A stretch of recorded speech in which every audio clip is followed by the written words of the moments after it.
আজ যে উদ্দেশ্যে গীতা পাঠ শুরু হচ্ছে, যে উদ্দেশ্যে আজ গীতা পাঠ শুরু হচ্ছে, এক মহৎ দিনের উদ্দেশ্যে, বহু আকাঙ্ক্ষিত সনাতনীদের কাছে এই দিন। আজ অযোধ্যায় এক সাজো সাজো রব, সেই রব ছড়িয়ে পড়েছে গোটা দেশে এবং দেশের বাইরেও বিভিন্ন জায়গায়। যারা যারা আমরা খবর রেখেছি অবশ্যই জানি। এই জানুয়ারি মাসটা অত্যন্ত গর্বের আমাদের কাছে, যদিও ঠান্ডার জন্য আমাদের একটু সমস্যা হচ্ছে। এই জানুয়ারি মাসে 12ই জানুয়ারি আমরা এক মহাপুরুষ আমাদের দেশে জন্মগ্রহণ করে, যে আমেরিকার চিকাগো শহরে এই ভারতবর্ষের নামকে উজ্জ্বল করে এসেছেন, সেই স্বামী বিবেকানন্দকেও আমি প্রণাম জানাই। কাল 23শে জানুয়ারি নেতাজি জন্মদিন, আর এক বীর পুরুষের জন্মদিন কাল 26শে জানুয়ারি প্রজাতন্ত্র দিবস। তারই মধ্যে 22শে জানুয়ারি আসতে চলেছে রামের প্রাণ প্রতিষ্ঠা দিবস। অযোধ্যায় এক সাজো সাজো রব এসে উঠেছে এবং সেই রব চারিদিকে ছড়িয়ে পড়েছে, গোটা দেশে এক সাজো সাজো রব।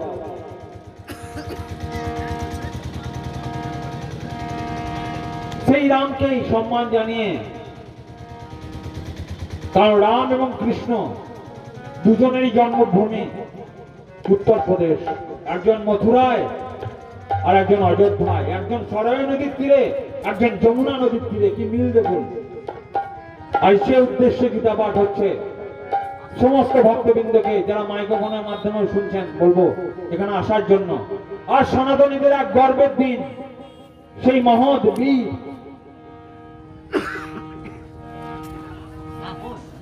এক মহৎ বীর, সেই রামচন্দ্র, যাকে মর্যাদা পুরুষোত্তম বলা হয়েছে। শুধু তিনি পুরুষ নন, পুরুষোত্তম, পুরুষের মধ্যে যিনি শ্রেষ্ঠ তাকে পুরুষোত্তম বলা হয়। তিনি শুধু মানুষ নন।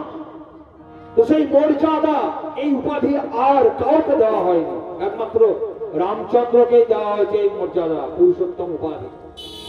তো তিনি পিতা হিসাবে, তিনি ভ্রাতা হিসাবে, তিনি স্বামী হিসাবে, তিনি পুত্র হিসাবে এক মর্যাদা স্থাপন করেছেন প্রত্যেক সনাতনীদের কাছে। তাই মর্যাদা পুরুষোত্তম এই উপাধি দেওয়া হয়েছে। তো চলুন আজকে গীতা পাঠের মধ্য দিয়ে সেই মহান বীর পুরুষের জন্মগাথা আমরা শুনব। ধীরে ধীরে আজকে আমরা এগিয়ে যাব।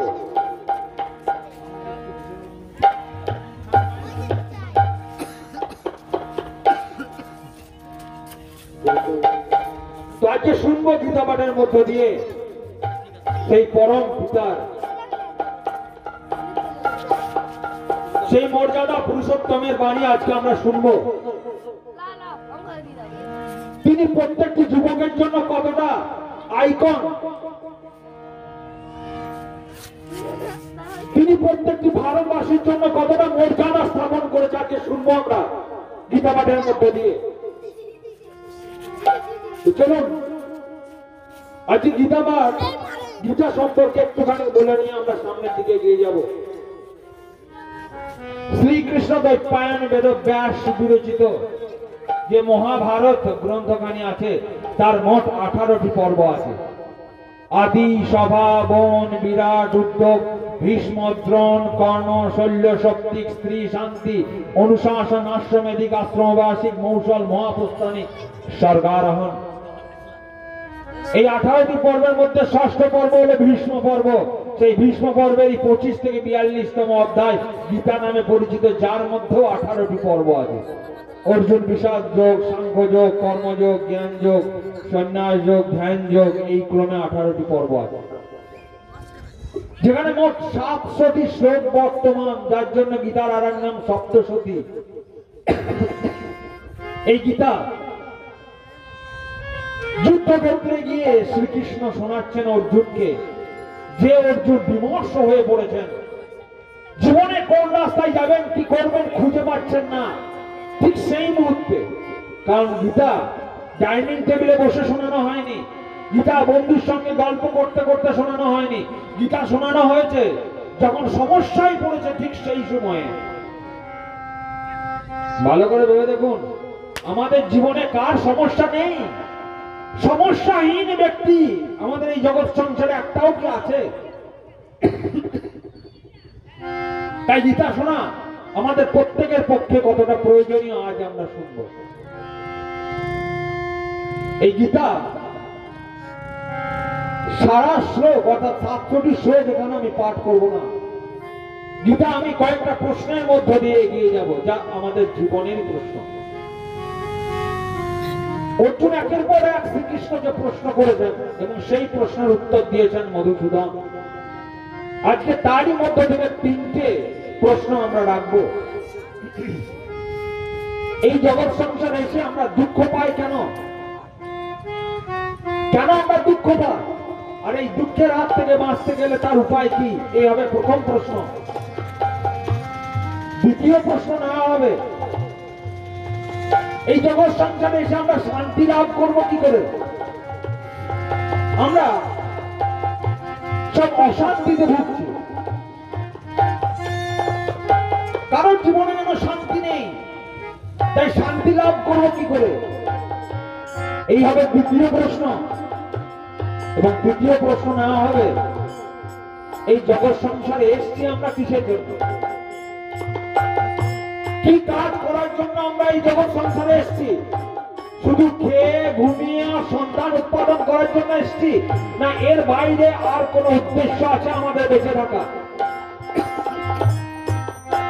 যদি থেকে থাকে তাহলে সেই উদ্দেশ্য কি?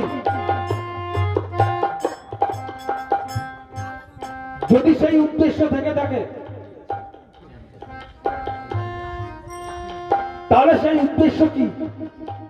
আজকে আমরা শুনবো এই ৩টি প্রশ্নের উত্তর এবং সেই সঙ্গে আমরা এগিয়ে যাব মর্যাদা পুরুষোত্তমের বাণী দিয়ে। গীতা গ্রন্থ সম্বন্ধে বলা হয়েছে, বরাহ পুরাণে বলছে, গীতাশ্রয়ে অহং তিষ্ঠামি গীতা মে চোত্তমং গৃহম গীতা জ্ঞানমুপাশ্রিত্য ত্রিলোকান পলায়নাহম।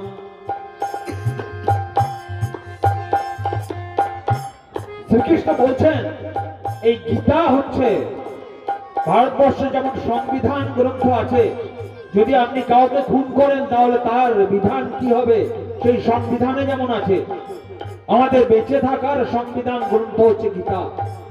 মধুসূদন নিজের মুখে বলছেন, গীতাতে আমি ফর্মুলা বলেছি এবং সেই ফর্মুলা যে অনুসরণ না করবে তার জীবনে দুঃখ আসবে। এবং গীতা আমার গৃহ, গীতার মধ্যে আমি বাস করি, এই গীতাকে অবলম্বন করে আমি আমার রাজকার্য চালাই। তাই যদি আমরা গীতা গ্রন্থের উপদেশ না শুনি তাহলে কিন্তু আমাদের জীবনের সমস্যা নেমে আসবে। দেখুন, পরীক্ষায় পাশ করা আর জীবনের পরীক্ষায় পাশ করার মধ্যে কিন্তু আকাশ পাতাল পার্থক্য। কিরকম? পরীক্ষা দিতে গেলে তার প্রশ্নপত্রটা সবার জন্য একই রকম হয়, তাতে আপনি টুকে টুকে লেখলেও কিন্তু পাস করে যাবেন।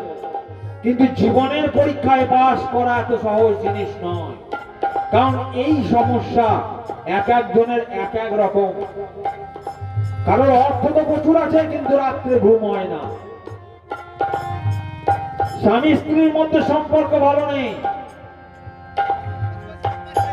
10 তলা ফ্ল্যাট তো আছে কিন্তু সুখে বাস করতে পারে না। জীবনের সমস্যাটা এক এক রকম। তাই এই সমস্যার হাত থেকে বেরিয়ে আসতে গেলে গীতার জ্ঞান আমাদের অবশ্যই দরকার। শুধুমাত্র পরীক্ষার মতো মুখস্থ করে এই জগৎ সংসারের পরীক্ষায় পাস করা যাবে না। তাই গীতার জ্ঞান আমাদের অবশ্যই দরকার। তাই প্রথম প্রশ্ন রাখা হয়েছে, দুঃখ আমরা কেন পাই? আর এই জগৎ সংসারে দুঃখের হাত থেকে আমাদের যদি দূরে যেতে হয় তাহলে আমাদের কি করণীয় হওয়া উচিত? দেখুন, এই জগৎ সংসারে এসে আমরা সবাই দুঃখ পাচ্ছি। যদি বলা হয় কেউ একজন অন্তত হাত তুলে বলুন আমার জীবনে দুঃখ নেই, কেউ হাত তুলতে পারবেন না, কারণ প্রত্যেকের মধ্যে কোনো না কোনো দুঃখ আছে। তাই বলা হচ্ছে কই তন সে দুঃখী कोई तन से दुखी तो कोई मन से दुखी, जिसका है वो भी दुखी, जिसका नहीं वो रहे उदास। थोड़ा थोड़ा सब भी दुखी, थोड़ा थोड़ा सब भी दुखी। এই জগৎ সংসারে এসে থোড়া থোড়া সব ভি দুঃখী, সবাই আমরা দুঃখ পাচ্ছি। কিরকম ভাবে? কই তন সে দুঃখী, কেউ শরীর নিয়ে দুঃখ কষ্ট পাচ্ছি, বাড়িতে অর্থের তো অভাব নেই, কিন্তু সুগার হয়ে যাওয়ার জন্য ডাক্তার বলেছে যে মিষ্টি খাওয়া যাবে না। কই তন সে দুঃখী তো কই মন সে দুঃখী, কেউ মনে মনে কষ্ট পাচ্ছে, সন্তানকে যেমন ভাবে পালন করার কথা ছিল করতে পারেনি, যেতে বললে ডাইনে যায় বাঁয়ে, তাই মা মনে মনে কষ্ট পাচ্ছে। कोई तन से दुखी तो कोई मन से दुखी, जिसका है वो भी दुखी। যার অর্থ আছে তার জীবনেও দুঃখ। আমাদের মনে হচ্ছে যে অর্থ আছে তাই তার জীবনে দুঃখ নেই। আপনি গিয়ে একবার জিজ্ঞাসা করে দেখুন, তার রাত্রে ঘুম হয় না। जिसका है वो भी दुखी, जिसका नहीं वो रहे उदास। আর যার নেই, কাল কি খাবে জানে না, তার তো জীবনে কষ্ট আছে। थोड़ा थोड़ा सब भी दुखी, তাহলে এই জগৎ সংসারে এসে थोड़ा थोड़ा सब भी दुखी, সবাই আমরা দুঃখ পাচ্ছি थोड़ा थोड़ा কিছু কিছু করে। তাহলে সুখীটাকে, তাই লাস্ট লাইনে বলা হচ্ছে সুখী রাম কে দাস।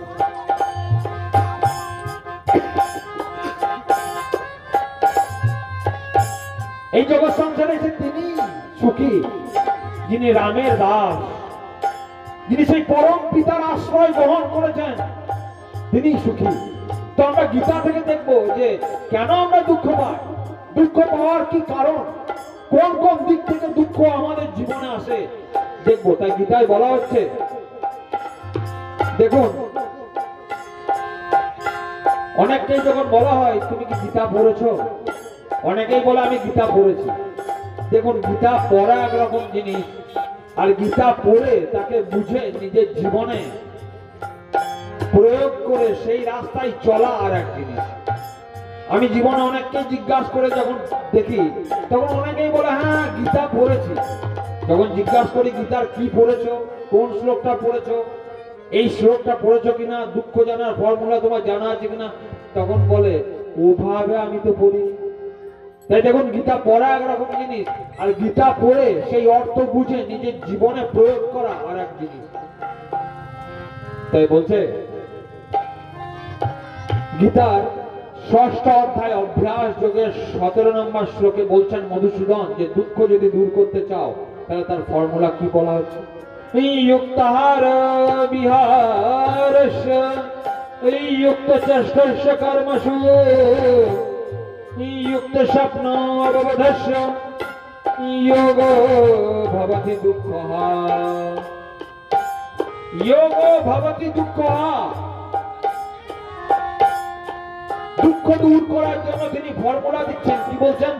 युक्तहार विहारस्य युक्तचेष्टस्य कर्मसु युक्त স্বপ্ন অববোধস্য। যদি দুঃখ দূর করতে হয় তাহলে প্রথমেই বলছেন আমাদের আহার ঠিক করতে হবে, যুক্ত আহার। এরপরে বলছেন বিহারস্য, এরপরে বলছেন যুক্ত চেষ্টস্য কর্মসু, এরপরে বলছেন যুক্ত স্বপ্ন অববোধস্য, অর্থাৎ জ্ঞানের প্রয়োজন। তো চলুন এগুলোকে ছোট্ট ছোট্ট ভাবে জেনে নিই। যদি শুধুমাত্র আমি গীতার শ্লোক পড়ে যাই তাহলে কেউ এর অর্থ আমরা বুঝবো না। কিন্তু এই জগৎ সংসারে মানুষকে আজ গীতার বাণী শোনানোর খুবই প্রয়োজন। আমরা গীতা গ্রন্থ বাড়িতে ভরে তো রাখি, কিন্তু লাল মোড়ক খুলে কেউ দেখি না যে গীতার মধ্যে কি বলা হয়েছে। অনেককেই জিজ্ঞাসা করলে বলে বা পড়তে জানি না, সংস্কৃত উচ্চারণ করতে জানি না, ভুল ভাল হবে তাই গীতা পড়ি না। দেখুন বাচ্চা ছেলে প্রথমেই অবয় একবারে ঠিক শিখে যায় না, প্রথমে তেরা বেকা হয়, তারপর আস্তে আস্তে ঠিক হয়।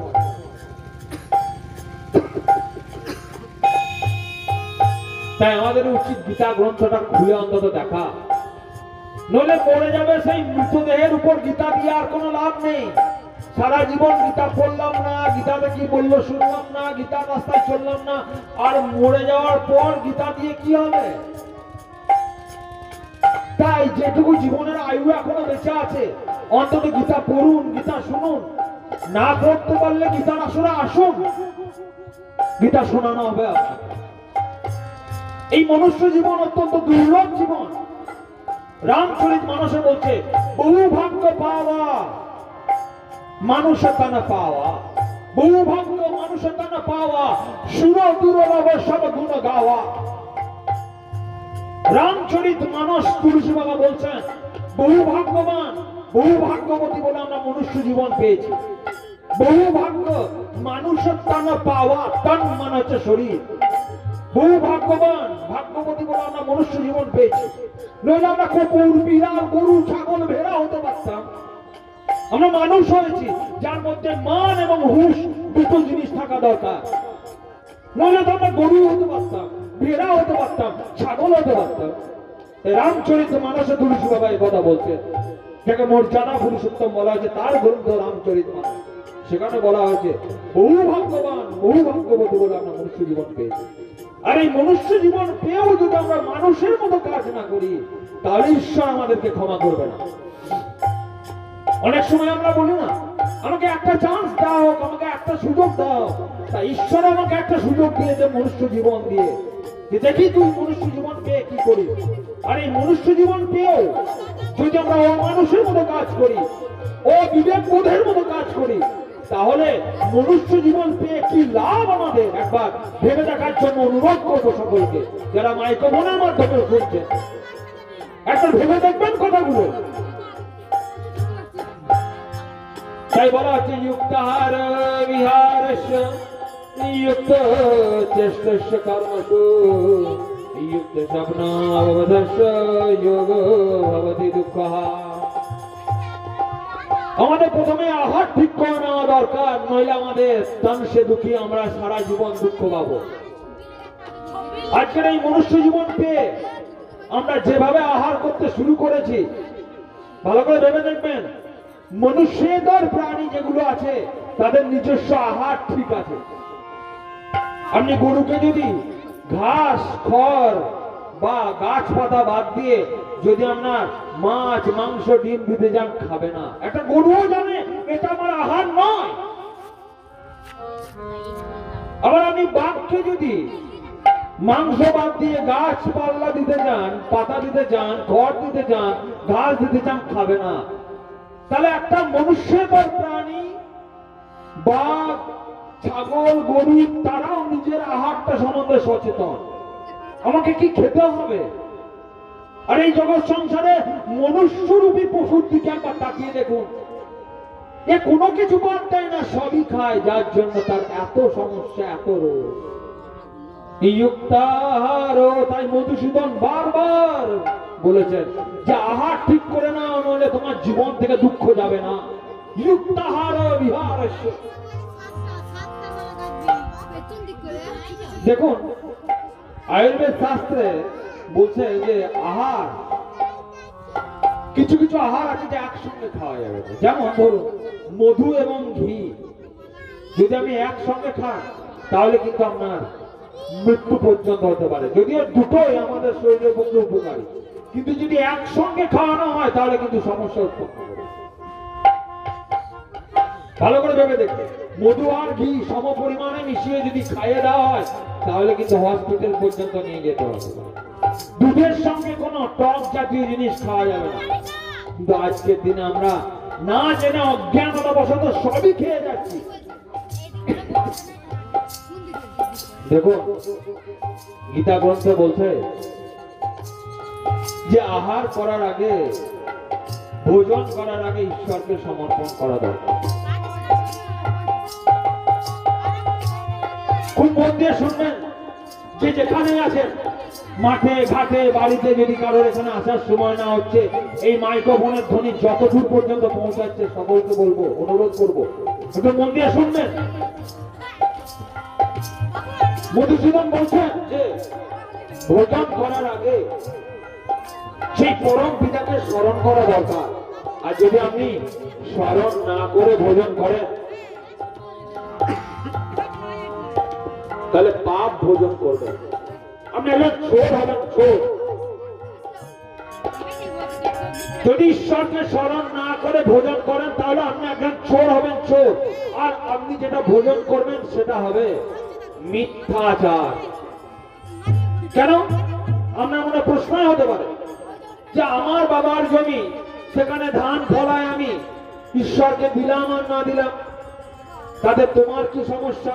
আর আমি চোরই বা হব কেন?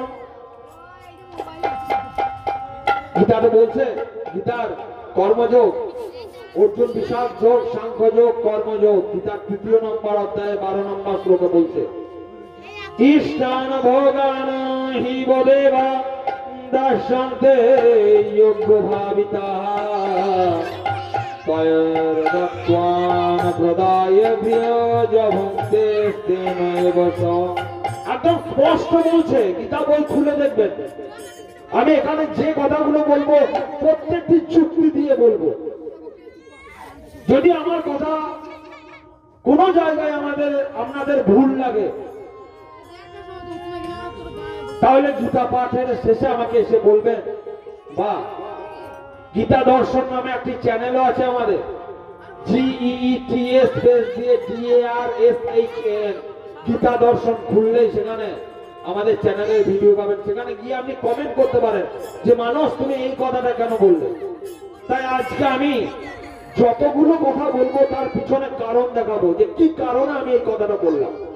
তাই বলা হচ্ছে, আপনি যদি ঈশ্বরকে স্মরণ না করে খান তাহলে আপনি একজন চোর হবেন এবং আপনার গুপ্ত দ্রব্য অসৎ পর্যায়ে পৌঁছাবে। কেন? তার কারণে আপনাদেরকে শোনাচ্ছি। দেখুন, এই যে মাঠে যে ধান লাগানো হয়েছে, মাঠে যে আলু লাগানো হয়েছে, মাঠে যে কচু লাগানো হয়েছে, শুধু আপনি বিছন কিনে লাগাচ্ছেন তাই নয়। যদি সেই ধানের উপর সূর্যের কিরণ না পড়ে ধান হবে না, যদি চাঁদের জ্যোৎস্না না পড়ে হবে না, যদি বরুণ দেবতার কৃপা না হয় ধান হবে না, যদি পবন দেবতার কৃপা না হয় ধান হবে না। ভালো করে ভেবে দেখুন। এবার যখন আপনার, কারণ আপনি বেডরুমে ধান লাগাতে পারেন না, আপনি যে রুমে সব সেই রুমে ধান চাষ হবে না, আলু চাষ হবে না, পটল চাষ হবে না, মূলো চাষ হবে না, আপনাকে মাঠে এসেই লাগাতে হবে। কারণ এখানে সূর্য দেবতার কিরণ লাগবে, পবন দেবতার কৃপা লাগবে, বরুণ দেবতার কৃপা লাগবে, বৃষ্টি ঝড় বাতাস সবকিছু লাগবে, তবেই হবে ফসল। এবার ভালো করে ভেবে দেখুন, সেই ফসলটা হলো আর আপনি একা একা খেয়ে নিচ্ছেন, তাতে যে সবার ভাগ আছে তাতে একবার স্মরণ করছেন না। আপনি গ্রামে দুর্গাপুজো করছেন, সকলকে মিলে চাঁদা তোলালেন যে দুর্গাপুজোর জন্য, আর সেই টাকাটা আপনি নিজে একা ভোগ করছেন, আপনাকে চোর বলা হবে কিনা? ভালো করে ভেবে দেখে উত্তর দেবেন, চোর বলা হবে কিনা?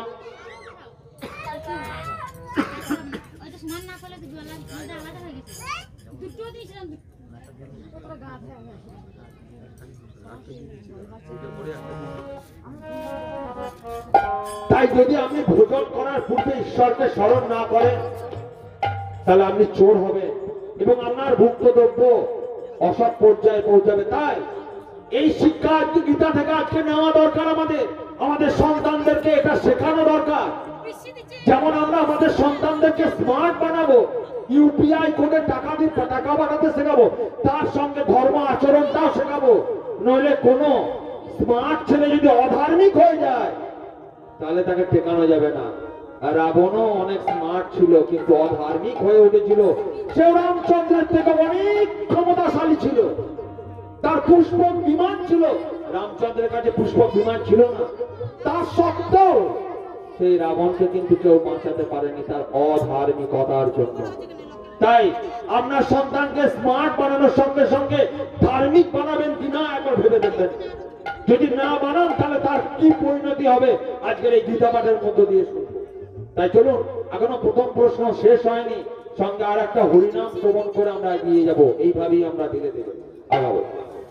তাই চলুন, সেই পরম পিতার বাণীর মধ্য দিয়ে আজকে এগিয়ে যাব, মর্যাদা পুরুষোত্তমের বাণীর মধ্য দিয়ে, রামচরিত মানসের বাণীর মধ্য দিয়ে আজকে এগিয়ে যাব। তুমি হো মাতা পিতা, তুমি হো, তুমি হো বন্ধু সখা, তুমি হো মাতা পিতা, তুমি হো, তুমি হো বন্ধু সখা, তুমি হো মাতা পিতা, তুমি হো, তুমি হো বন্ধু সখা, তুমি হো বন্ধু সখা, তুমি হো বন্ধু সখা, তুমি হো মাতা পিতা, তুমি হো, তুমি হো বন্ধু সখা,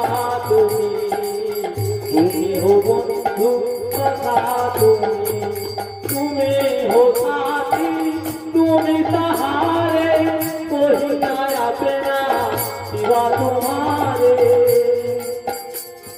तुम्हें हो साथी, तुम्हें सहारे, तुम्हें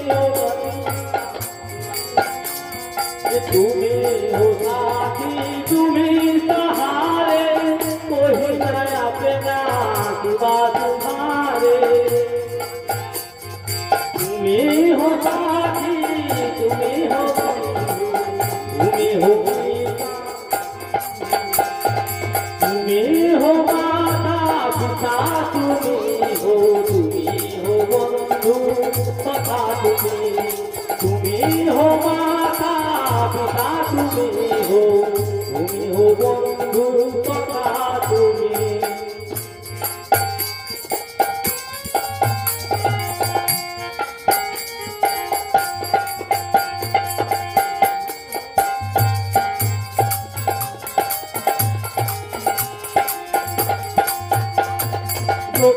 ताके नाम भूल हम है, तुम्हारी चरणे की धूल हम है, जो दिल ताके नाम भूल हम है, तुम्हारी चरणे की धूल हम है, दया की दृष्टि सदा भी रखे ना, दया की दृष्टि सदा भी रखे ना, তুমি हो बंधु सखा, তুমি हो माता पिता, তুমি हो बंधु सखा, তুমি हो बंधु सखा, তুমি हो माता पिता, তুমি हो बंधु सखा, তুমি हो बंधु सखा, তুমি हो माता पिता, তুমি हो बंधु सखा, তুমি हो बंधु सखा,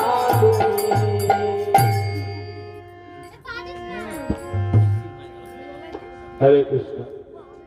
गाने শুনছিলেন, तमेव माता च पिता तमेव, तमेव बंधुश्च सखा तमेव, तमेव विद्या द्रविणं तमेव, तमेव सर्वं मम देव देव। तमेव पिता, तुम्ही पिता, तमेव माता, तुम्ही माता, तमेव बंधु सखा तमेव, तुम्ही बंधु तुम्ही सखा, तमेव विद्या द्रविणं तमेव, तुम्ही विद्या तुम्ही द्रविण, তুমি সব এই জগৎ সংসারে। তো চলুন আজকে আমরা যে প্রশ্নে ছিলাম, যুক্তাহার বিহারস্য, আমরা শুনলাম যে যদি আমার জীবন থেকে দুঃখ দূর করতে হয়, যদি আমাদের জীবন থেকে দুঃখ দূর করতে হয়, তাহলে প্রথম প্রশ্ন হলো যে আহার আমাদেরকে ঠিক করতে হবে। যদি আহার আমরা ঠিক না করি তাহলে আমাদের জীবন থেকে দুঃখ যাবে না। দ্বিতীয় পয়েন্টে কি বলা হচ্ছে, যুক্তাহার বিহারস্য, আমাদের বিহার ঠিক করে নেওয়া দরকার। সেটা কিরকম জিনিস,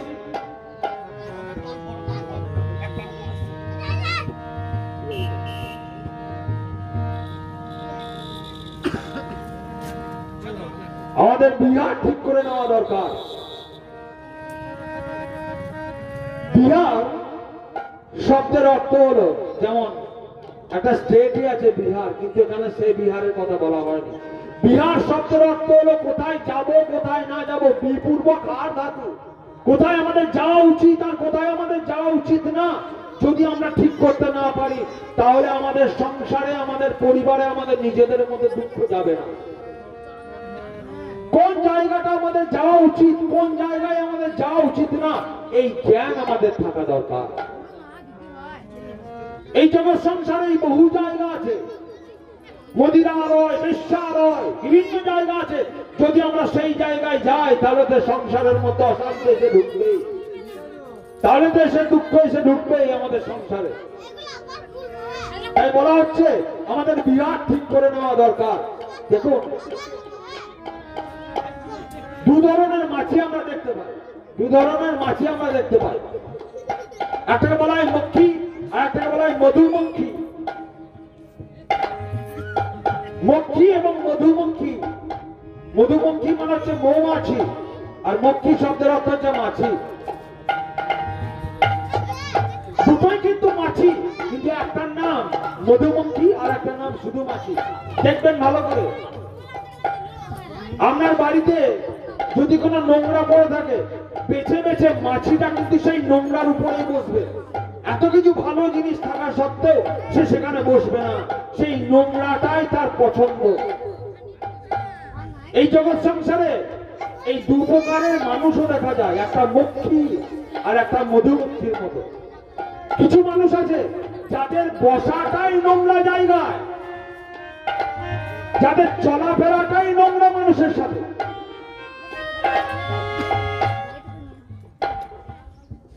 যারা বসবে নোংরা জায়গায়, মিশবে নোংরা মানুষের সাথে, ভোজন করবে নোংরা, তারা হচ্ছে মক্ষী শ্রেণীর মানুষ। আপনি ভেবে দেখবেন আপনি কোন শ্রেণীর মানুষের পর্যায়ে পড়ছেন, মক্ষী শ্রেণীর না মধুমক্ষী। আর এক প্রকারের আছে মধুমক্ষী, বেছে বেছে মধুর ফুলই সংগ্রহ করবে। এই জগৎ সংসারে তারা বেছে বেছে যত ফুল আছে তার মধু সংগ্রহ করবে, আর সেই মধু আমার মধুসূদনের চরণে কাজে লাগবে। তাহলে সেই মধুমক্ষী আশ্রিত মধু আমার মধুসূদনের কাজে লাগে। ভালো করে ভেবে দেখবেন। তাই এই জগৎ সংসারে মক্ষী এবং মধুমক্ষী দু ধরনের মানুষই আমরা দেখতে পাই। দেখুন, ভাগবত পুরাণে বলা হচ্ছে যে অধর্ম কোথায় কোথায় বাস করে। খুব ভালো করে একটু শুনে নেন। অধর্ম কোথায় কোথায় বাস করে, কার বাড়িতে অধর্ম বাস করে, কোন মানুষের শরীরে অধর্ম বাস করে, তার চারটে স্থান বলা হয়েছে। যখন অর্জুনের পুত্র অভিমন্যু, অভিমন্যুর পুত্র জন্মেজয়, এই জন্মেজয়ের কাছে চারটি স্থান চেয়েছিল থাকার জন্য। কলি যখন স্থান চাইলো তখন তাকে চারটি স্থান দেওয়া হলো। কোন কোন স্থান দেওয়া হলো বলা হচ্ছে,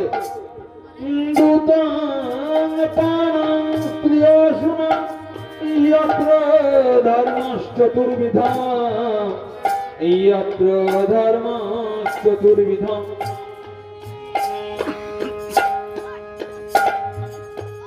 দুতং পানং প্রিয়সুনা ইয়ত্র ধর্মশ্চতুর্বিধম। চারটি জায়গাতে স্থান দিয়েছিল অধর্মকে বাস করার জন্য। অর্জুনের পুত্র অভিমন্যু, অভিমন্যুর পুত্র জন্মেজয়। কি কি স্থান? প্রথম স্থান হচ্ছে দূত, দয় দীর্ঘ দূত মানে হচ্ছে পাশাতে। ভালো করে ভেবে দেখবেন, সংসারে অশান্তির মূল কারণই হচ্ছে এই পাশা। পাশা মানে মহাভারতে ভালো করে ভেবে দেখেন, যুদ্ধের মূল কারণই ছিল কিন্তু পাশা। পাণ্ডবদের সঙ্গে কৌরবদের সম্পর্ক বিনাশের কারণ হচ্ছে পাশা। এই পাশাও কিন্তু ছাড়েনি ধর্মপুত্র যুধিষ্ঠিরকে, কর্মফল কিন্তু পাইয়ে দিয়েছে।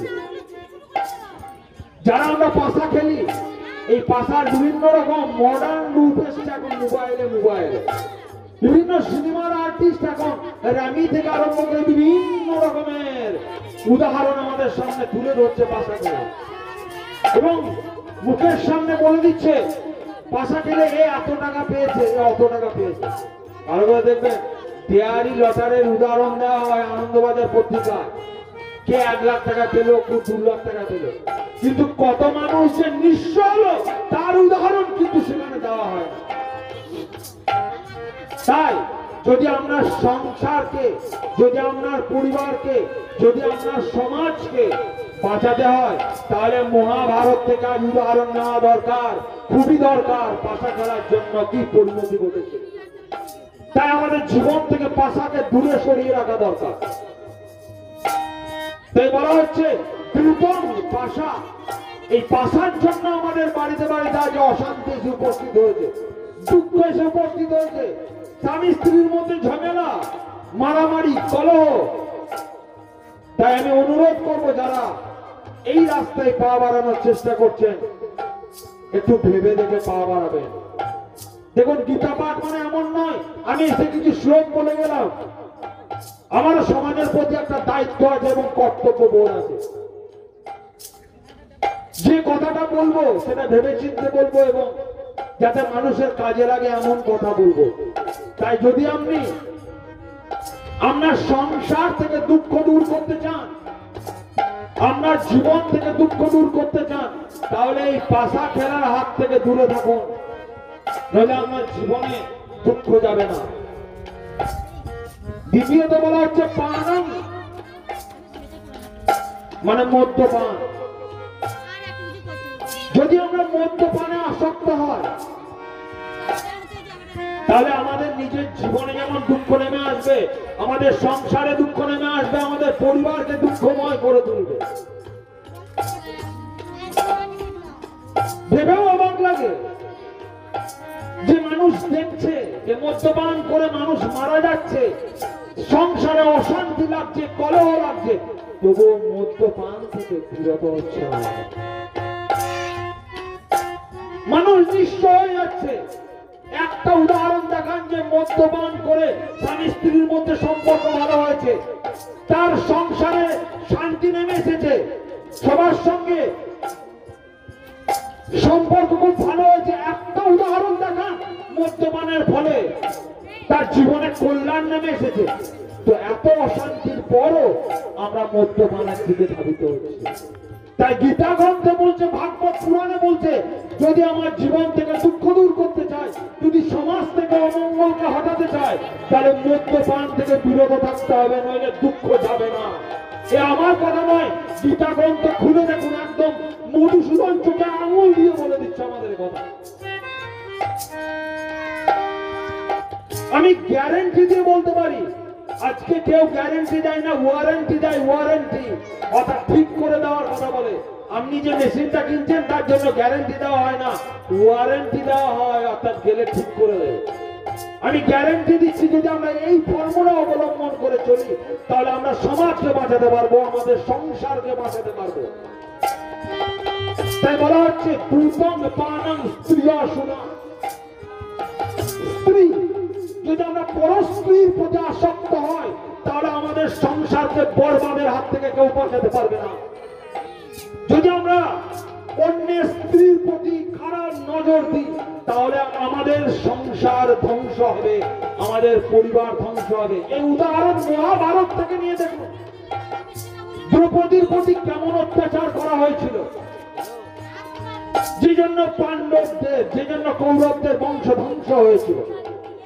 রাবণ সীতা দেবীর প্রতি কি আচরণ করেছিল, যে জন্য সোনার লঙ্কা ধ্বংস হয়ে গেছিল। এই উদাহরণ কি আমরা ভুলে গেছি আজ? ভারতবর্ষের মানুষ সনাতন ধর্মে বিশ্বাসী, সনাতন কালচারে বিশ্বাসী। তাই এই ভারতবর্ষের বাণী পৌঁছে দেওয়া হয়েছিল আমেরিকার চিকাগো শহর। তাই দেখবেন ভারতবর্ষের মানুষ আজকে পাশ্চাত্য দেশের প্রতি অনুরক্ত হচ্ছে, তাদের বেশভূষা, তাদের পোশাক পরিচ্ছদ। কিন্তু ভালো করে দেখবেন, ভারতবর্ষের সংস্কার, ভারতবর্ষের কালচার আর পাশ্চাত্য দেশের কালচার আকাশ পাতাল পার্থক্য। তার একটা উদাহরণ আপনাদেরকে আমি দিচ্ছি। ভারতবর্ষের সনাতনী মানুষ নিজের স্ত্রী ছাড়া অন্য সকলকে মায়ের চোখে দেখে, আর পাশ্চাত্য দেশের মানুষ নিজের স্ত্রী ছাড়া, নিজের মা ছাড়া সকলকে স্ত্রীর দৃষ্টিতে দেখে। তার কি উদাহরণ দেখুন, ভারতবর্ষের যত মায়েরা আছে নিজের স্ত্রী ছাড়া সব সম্পর্কের সঙ্গে মা লাগা আছে। জেঠিমা, কাকিমা, মাসিমা, পিসিমা, দিদিমা, ভালো করে ভেবে দেখবেন।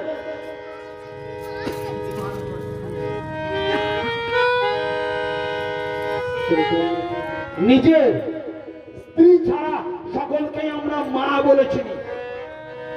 বৌদিকেও মা বলা হয় এবং রামায়ণে সেই উদাহরণ আমরা পাই যে সীতা দেবীকে লক্ষ্মণ মা বলে সম্বোধন করছেন, এবং যখন সীতা দেবীকে রাবণ চুরি করে নিয়ে যাচ্ছে, তার সোনার অলংকার যখন ফেলতে ফেলতে যাচ্ছে, সেই অলংকার নিয়ে এসে যখন লক্ষ্মণকে দেখানো হচ্ছে দেখো এই অলংকার গুলো বটে কিনা, তখন বলছে গলার হাতটা বটে কিনা জানি না, কিন্তু পায়ের নুপুরটা যে আমার মায়ের সেটা আমি জানি।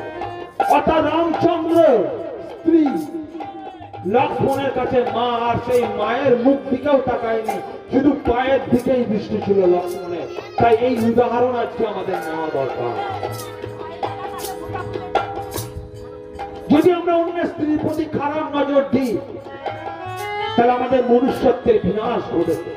তাই আজ ভারতবর্ষের সনাতনী কালচারকে আমাদের জানা দরকার। তাই বলা হচ্ছে দুতং পানং স্ত্রিয় শুনা। অশুভ অর্থাৎ যে জায়গায় হিংসামূলক কাজকর্ম হয়। ভালো করে দেখবেন, বাড়িতে দুটো ছেলে মেয়ে, এক ছেলে বাবার সব সম্পত্তি লিখে নিচ্ছে, বাবার সব সম্পত্তি নিজের নামে লিখে নিচ্ছে। দু ভাই, এক ভাই সব সম্পত্তি নিজের নামে লিখে নিচ্ছে, সব অর্থ নিজের নামে করে নিচ্ছে। আপনি কি ভাববেন একে বুদ্ধিমান বলা হবে? শাস্ত্রে বলছে যে জন কৃষ্ণ ভজে সেজন বড় চতুর। আমরা বলি না বড় চালাক। দেখুন, কর্মের ফল বড় মারাত্মক এবং কর্মের ফল কিন্তু আমাদেরকে পেতে হবে। যদি অন্যের জিনিস আমরা অন্যায় পূর্বক দখল করে নিই তাহলে তার 10 গুণ খারাপ ফল আমাদের মধ্যে আসবে। কিরকম ভাবে? তার উদাহরণ দিই। যদি আপনি জমিতে একটা ধানের বীজ বপন করেন তাহলে সেই জমিতে সেই ধান গাছ বড় হয়ে অন্তত 100 থেকে 150 ধান দেবে। অর্থাৎ যদি আমরা আমাদের জীবনে খারাপ বীজ বপন করি, যদি আমরা আমাদের জীবনে খারাপ কর্মের বীজ বপন করি তাহলে তার 100 গুণ খারাপ ফল আমাদের জীবনে আসবে। যদি কাউকে 10 টাকা আমি ঠকাই তাহলে আপনি 100 টাকা ঠকার জন্য প্রস্তুত থাকুন। আর একটা সহজ উদাহরণ দিই, তাহলে আপনাদেরকে নিশ্চয়ই বুঝাতে পারবো যে কর্মের ফল কি মারাত্মক। তাই সবাইকে সচেতন হওয়া দরকার নিজেদের কর্মের প্রতি। আমি জেনে শুনে কাউকে ঠকাচ্ছি না তো, আমি জেনে শুনে কারো অমঙ্গল করছি না তো। যদি করছি তাহলে তার পরিণতি ভয়ঙ্কর হতে চলেছে। নিজের আচরণকে এখনো শুধরেনি, নইলে কিন্তু কর্মফল আপনাকে ছাড়বে।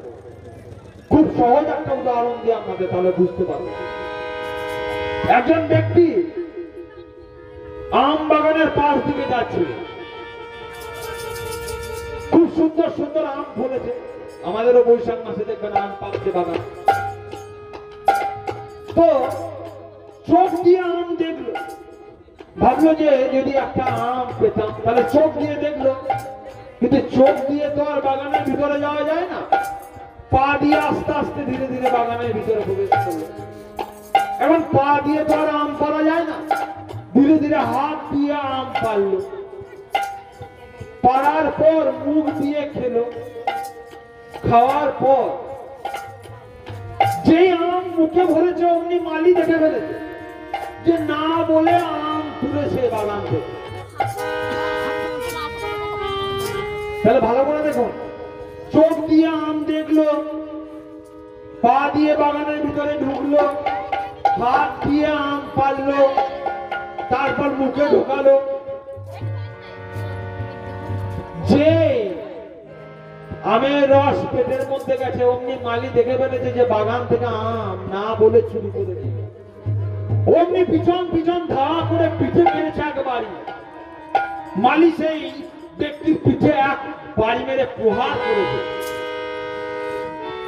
আর প্রহার করার কিছুক্ষণ পর বেরিয়ে এলো চোখ দিয়ে জল।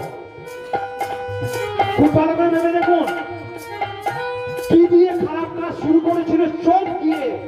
চোখ দিয়ে আম দেখেছিল, জল বেরিয়ে এলো কোন দিকে? চোখ দিয়ে। ঘুরে ফিরে কর্মফল আপনার কাছে ফিরে আসবে, সময়টা একটু লাগবে, তাই সময়ের ধৈর্য ধরুন। আজকেই আম গাছ লাগালে কালকে আম ফল পাবেন না। আজকেই আমরা ছেলেকে ওয়ানে ভর্তি করলে কালকেই মাধ্যমিক পাস করে যাবে না। তার জন্য আমাকে অপেক্ষা করতে হবে, তার জন্য সময় লাগবে। কর্মফল ঘুরে ফিরে আসবে, ছাড়বে না আপনাকে। তাই যদি আজকে আপনার ভাইকে আমি ঠকাই, তার ফল ঘুরে ফিরে আসবে, সোজা চলে আসবে। তাই যদি আমরা কেউ খারাপ কর্মের দিকে পা বাড়াচ্ছি, একবার ভেবে দেখবো কি ঠিক করতে চলেছি। কর্মফল আপনাকে ছাড়বে না, কোন রাম শ্যাম যদু মধু আপনাকে বাঁচাতে পারবে না কর্মের ফলের হাত থেকে। কর্মের ফলটা কিন্তু আপনাকেই ভোগ করতে হবে। তাই সাবধান থাকুন, তাই সচেতন থাকুন নিজের জীবনের প্রতি। নিজের জীবনটা বড় দামি। তাই চলুন, আমরা শুনছিলাম যে দুঃখ দূর করবো কিভাবে আমাদের জীবন থেকে, কিভাবে আমাদের জীবন থেকে দুঃখ আমরা দূর করতে পারি। তার দুটো ফর্মুলার কথা বলা হলো, যুক্তাহার বিহার। অর্থাৎ নিজের আহার ঠিক করে নিন, নিজের বিহার ঠিক করে নিন। কোন জায়গায় যাবেন না ঠিক করে নিন। আপনি মক্ষী হবেন না মধুমক্ষী হবেন ঠিক করে নিন। এর পরের পয়েন্টে কি বলতে শুনুন, ইয়ুক্ত চেষ্টাস্য কর্মসু। যদি আমার জীবন থেকে দুঃখ দূর করতে চাই, তাহলে কর্ম সম্বন্ধে আমাকে সচেতন হতে হবে। দেখুন, এই জগৎ সংসারের সেই ব্যক্তির বাড়িতেই দুঃখ নেমে এসছে যে অপমা কর্ম করে না, সারাদিন আড্ডা করে, তাস খেলে, মদ খেয়ে, বিড়ি খেয়ে আড্ডা করে সময় কাটায়, সেই ব্যক্তির বাড়িতেই দুঃখ লেগে আছে। ভালো করে ভেবে দেখুন, সেই ব্যক্তির বাড়িতে কোনো দুঃখ নেই যে ব্যক্তি সকাল থেকে সন্ধ্যা পর্যন্ত কর্মের মধ্যে ব্যস্ত থাকে। একটা মানুষকে নিয়ে এসে দেখান যে এই ব্যক্তি কর্ম করে তবুও এ খেতে পায় না, সেই ব্যক্তি খেতে পায় না। যে সকাল থেকে সন্ধ্যে পর্যন্ত আমতলা, বাঁশতলা, জামতলা, কাঁঠালতলা, বেলতলা, আরো কত তলায় যে সময় কাটায়, ভালো করে ভেবে দেখবেন। আমরা ক্লাস 3-তে একটা কবিতা পড়েছিলাম, সেখানে বলা হচ্ছে একটা মৌমাছির সম্পর্কে বলছে, মৌমাছি মৌমাছি কোথা যাও নাচি নাচি, দাঁড়াও না একবার ভাই। মৌমাছি বলছে, ওই ফুল ফোটে বনে, যাই মধু আহরণে, দাঁড়াবার সময় তো নাই। একটা মৌমাছি বলছে আমার দাঁড়াবার সময় নেই। কেন সময় নেই? কারণ ফুল ফুটেছে, সময় চলে গেলে ফুল ঝরে যাবে, মধু আহরণ করতে পারবো না। তাকে এই সময়ে মধু আহরণ করে নিতে হবে, আমাকে কর্ম করতে হবে। একটা মৌমাছি বলছে। আবার পিপিলিকাটা বলছে, পিপিলিকা পিপিলিকা দল বল ছাড়ি একা, কোথা যাও যাও ভাই বলি। একটা পিপিলিকাকে বলছে, পিপিলিকা কি উত্তর দিচ্ছে, শীতের সঞ্চয় চাই, খাদ্য খুশিতে জিতাই, দাঁড়াবার সময় তো নাই। একটা পিঁপড়েকে জিজ্ঞাসা করা হচ্ছে, দাঁড়াও কোথায় যাচ্ছ ছয় পায়ে, একটুখানি দাঁড়াও। পিপিলিকা বলছে, দাঁড়াবার সময় তো নাই। শীতকালের আসে আগেই আমাকে খাবার সঞ্চয় করে নিতে হবে, কারণ শীতকাল পড়ে গেলে আমি খাবার সঞ্চয় করতে পারবো না। তাই আমাকে খাবার সঞ্চয় করতে হবে, দাঁড়ানোর সময় নেই। আবার বলা হচ্ছে ছোট পাখি কিচিমিচি ডাকি ডাকি, কোথা যাও যাও ভাই বলি। একটা ছোট পাখিকে জিজ্ঞাসা হচ্ছে, দাঁড়াও কোথায় যাচ্ছ? ছোট পাখি উত্তর দিচ্ছে, হয়েছে বাঁশিবার পালা, সংগ্রহ করিতেছি তাই। আমাকে বাসা বলতে হবে, তাই তো আমি খড় খুঁটে সংগ্রহ করে নিচ্ছি। ভালো করে ভেবে দেখুন, মনুষ্যের প্রাণী এতটা সচেতন কর্মের প্রতি, একটা সময় নষ্ট করার সময় নেই, কর্মের প্রতি লাগাতার লেগে আছে। ভালো করে দেখবেন, একটা পিঁপড়ে সব সময় আহার সংগ্রহ করার জন্য ব্যস্ত।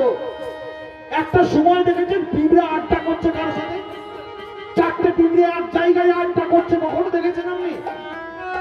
দেখেননি, কারণ জানে শীতকাল পড়ে গেলে খাদ্য সঞ্চয় করতে পারবো না, তাই আমাকে আগেই সঞ্চয় করতে রাখতে হবে। এবার দেখুন এই মনুষ্যরূপী প্রাণীর কত সময় দেখুন, সকাল থেকে আমতলা, বামতলা, জামতলা, কাঁঠালতলা, বেলতলা, তালতলার কত তালার নাম করব।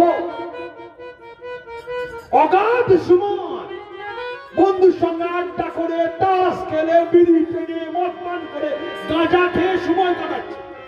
আহা, এর সংসারে শান্তি নেমে আসবে, এর জীবন থেকে দুঃখ চলে যাবে। আপনার কি মনে হয়? সারাদিন মদ খেয়ে জামতলায় পড়ে আছে, সারাদিন মদ খেয়ে বাসতলায় পড়ে আছে, আপনার কি মনে হয় এর জীবনে সুখ নেমে আসবে? এর জীবন থেকে দুঃখ ধরে চলে যাবে? আর আপনি ঈশ্বরকে বলবেন, হে ঈশ্বর, আপনি কি করলেন আমার জন্য? কিছুই তো করেননি। আমার জীবন থেকে দুঃখ গেল না, আমার সংসার থেকে দুঃখ গেল না, এর জন্য ঈশ্বর দায়ী না আপনি দায়ী? আপনাকে হাত দিয়েছে, পা দিয়েছে, চোখ দিয়েছে, কান দিয়েছে, শব্দ দিয়েছে, কিন্তু আপনি যদি এরকম কাজ করেন, তাহলে আপনার দুঃখের জন্য কে দায়ী হবে এই জগৎ সংসারে? তাই একবার ভালো করে ভেবে দেখুন। ঈশ্বর বলছেন, মধুসূদন বলছেন, যিনি কর্মের প্রতি অবিচল, যিনি সকাল থেকে সন্ধ্যা পর্যন্ত কর্ম করে যায়, তার জীবনে দুঃখ আসতে পারে না। এই গ্যারেন্টি দিচ্ছে মধুসূদন, ওয়ারেন্টি নয়, গ্যারেন্টি দিয়ে বলছে কথা, তার জীবনে কখনোই দুঃখ আসতে পারে না। সেই ব্যক্তির জীবনে দুঃখ আসবে যে কর্ম থেকে বিমুখ। তাই আজ গীতা থেকে এই শিক্ষা আজকে নেওয়া দরকার। আমি আবারও বলছি, গীতা পাঠ করা মানে এমন নয় কতগুলো শ্লোক এসে চেঁচিয়ে চলে গেলাম, নিজের পাণ্ডিত্য দেখে চলে গেলাম, সেটা গীতা পাঠ নয়। আমার গীতা পাঠ থেকে যদি আরো দুটো মানুষ শিখতে না পারে, সমাজকে যদি আমি সামনের দিকে এগিয়ে যেতে না পারি, যুবক সমাজকে যদি সামনের দিকে এগিয়ে যেতে না পারি, তারা কি করছে এই বোধ যদি জাগাতে না পারি, তারা আমার গীতা পাঠ করে কোনো লাভ নেই। তাই যারা মায়েরা আছেন, যারা মাইক্রোফোনের মাধ্যমে শুনছেন, যারা বাবারা আছেন, আজকে এই শিক্ষা আপনার সন্তানকে দিন। আর শিক্ষা দেওয়ার আগে নিজে আগে পালন করুন। আপনি নিজে 9টা পর্যন্ত ঘুমাবেন, আর আপনার সন্তানকে বলবেন যে 5টার সময় ওঠো, সে তো হয় না। আপনার সন্তান তো আপনাকে দেখেই শিখবে। আগে নিজে 5টার সময় ওঠার অভ্যাস করুন, আগে নিজে ভালোভাবে খাওয়ার অভ্যাস করুন, আগে নিজে ভালোভাবে কর্ম করার অভ্যাস করুন, এরপর আপনার সন্তানকে সেই উপায় দেখবেন। আমি এখানে গীতা পাঠ করতে এসে মুখে বড় বড় কথা বলে গেলাম, আর নিচে আমি গাঁজা টানছি, তাহলে কোন মানুষ আমাকে বিশ্বাস করবে? কোন মানুষ আমার কথা বিশ্বাস করবে? তাই যে কথাটা বলবো তার আগে নিজে আচরণ পালন করব। যদি আমি নিজেই আচরণ পালন করতে না পারি, তাহলে আমার গীতা পাঠ করার কোন যোগ্যতা আমার। তাই দুঃখ দূর করার ফর্মুলায় বলা হলো যে আহার ঠিক করে নিন, বিহার ঠিক করে নিন, কর্মের প্রতি সচেতন থাকুন। যুক্ত স্বপ্ন অববোধস্য, স্বপ্ন দেখুন লিমিটে। যুক্ত স্বপ্ন, নিজের স্বপ্ন দেখার আগে 5 বার ভাববেন যে কি স্বপ্ন আমি দেখছি। যুক্ত স্বপ্ন অববোধস্য, অববোধ অর্থাৎ আমাদের জ্ঞান হওয়া দরকার, আমাদের জ্ঞান হওয়া দরকার। আমরা কি করে যাচ্ছি এই জগৎ সংসারে এসে? এই চোখ দিয়ে আমরা কি দেখছি? এই পা দিয়ে আমরা কোথায় যাচ্ছি, এই হাত দিয়ে আমরা কি কর্ম করছি, এই কান দিয়ে আমরা কি শুনছি, এই জিভ দিয়ে আমরা কিসের আশ্বাস গ্রহণ করছি, এই জ্ঞান থাকা দরকার। ইন্দ্রিয়গুলো আপনাকে ঘোড়ার মতো টেনে নিয়ে যাবে, আর তার প্রলোভনে আপনি যদি আগিয়ে যান তাহলে আপনাকে গর্তের মধ্যে গিয়ে ফেলবে। তাই বলা হচ্ছে অববোধস্য, জ্ঞান থাকা দরকার। কি কর্ম আমার করা উচিত, সেই কর্ম আমি করছি তো? কি কথা আমার শোনা উচিত, সেই কথা আমি কান দিয়ে শুনছি তো? কি কথা আমার বলা উচিত, সেই কথা আমি মুখ দিয়ে বলছি তো? কোন জায়গায় আমার যাওয়া উচিত ছিল, সেই জায়গায় আমি যাচ্ছি তো? এই হাত দিয়ে কি করা উচিত ছিল, সেই কথা আমি বলছি তো? একবার ভেবে দেখবেন ভালো করে। এই মাইক্রোফোনের মাধ্যমে আমি সকলকে জানাচ্ছি কথা। একবার ভেবে দেখবেন, এই জগৎ সংসারে এসে আমি কি করে গেলাম, কি করা আমার উদ্দেশ্য, ঈশ্বর কি উদ্দেশ্য আমাকে এই জগৎ সংসারে পাঠিয়েছিল, আর কি আমি করে গেলাম এই জগৎ সংসারে এসে। সেই তো পরনিন্দা, পরচর্চা, সেই তো নোংরার মধ্যেই পড়ে থাকলাম। ওঠার চেষ্টা করলাম কোথায়? কি করে আমাদের সমাজ আগিয়ে যাবে, কি করে আমি আমার সন্তানকে আগনানোর পথ দেখাবো? তাই চলুন, প্রথম প্রশ্ন আপনাদের কাছে রেখেছিলাম যে দুঃখ কিভাবে দূর হয়, দুঃখ দূর করব কিভাবে। তাই গীতাতেও বলছে, দুঃখের অনুদ্বিগ্ন মনা সুখেষু বিগত স্পৃহ বিতরাগ ভয়ক্রোধ সুখদি মনিরুচ্যতে। দুঃখেষু অনুদ্বিগ্ন মনা সুখেষু বিগত স্পৃহ বিতরাগ ভয়ক্রোধ সুখদি মনিরুচ্যতে। দেখুন, জীবন আমাদের সুখ দুঃখ আছে। কেউ আমরা একবারে সুখ বা কেউ আমরা একবারে দুঃখ পাবো এমন নয়। সুখ দুঃখ নিয়েই এই সংসার। দেখুন, দুঃখকে দেয় আমাদের জীবনে এলে তাকে সহ্য করতে শিখো। আমরা জীবন সম্পূর্ণ দুঃখময় তাই হবে না। যদি আমরা এই পরিবেশের দিকে তাকাই তাহলে দেখো আমাদের পরিবেশে বর্ষাকাল আছে, গ্রীষ্মকাল আছে, শরৎকাল আছে, শীতকাল আছে। আমরা যদি অজুহাত দেখাতে থাকি যে শীতকাল কি ঠান্ডা, বর্ষাকাল বৃষ্টির জন্য যেতে পারছি না, গ্রীষ্মকালে রোদে বেরোতে পারছি না, এই সবকিছুকেই আমাদের সহ্য করা উচিত। সবকিছুকেই আমাদের সহ্য করা উচিত। আমাদের জীবন থেকে একদিন দুঃখ দূর হবে। প্রথম প্রশ্ন ছিল যে দুঃখ কিভাবে আমরা দূর করতে পারি এবং এই দুঃখ আমাদের জীবনে আসে কেন। দ্বিতীয় প্রশ্ন রাখা হয়েছিল যে এই জগৎ সংসারে আমরা শান্তি লাভ করব কিভাবে। শান্তি লাভ করার উপায় কি, কিভাবে আমরা জগৎ সংসারে এসে শান্তি লাভ করতে পারি। এত অশান্তি কেন আমাদের জীবনে, কেন এত অশান্তি আমাদের জীবনে? তাহলে অশান্তির হাত থেকে বাঁচতে গেলে কি কি করতে হবে, মধুসূদন কি ফর্মুলা বলছেন কি তাতে শুনবো। তার আগে সেই মধুসূদনকে আরো একবার স্মরণ করে নিই। সেই হরিনামের মধ্য দিয়ে মধুসূদনের কাছে আরো একবার যাবো আমরা। সেই পরম পিতার চরণ তলে আরো একবার আশ্রয় নেব। তুমি পিতা, তুমি মাতা, তুমি ভ্রাতা, তুমি ভগ্নী, তুমি বন্ধু, তুমি সখা, তুমি বিদ্যা, তুমি। তাই জগৎ সংসারে যে পরম পিতা ছাড়া আর কেউ নেই। তাই চলুন সেই পরম পিতার কাছে আশ্রয় নিয়ে আবার ফিরে আসবো গীতার বাণীর মধ্যে। এমন সুন্দর ভুবনে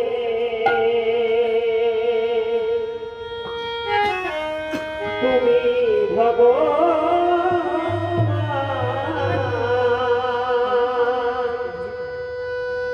তুমি ভগবান,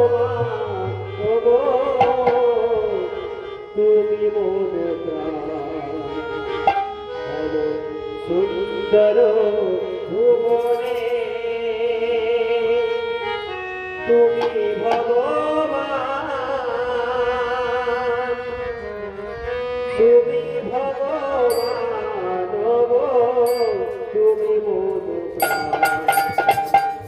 সুন্দর ভুবনে তুমি ভগবান।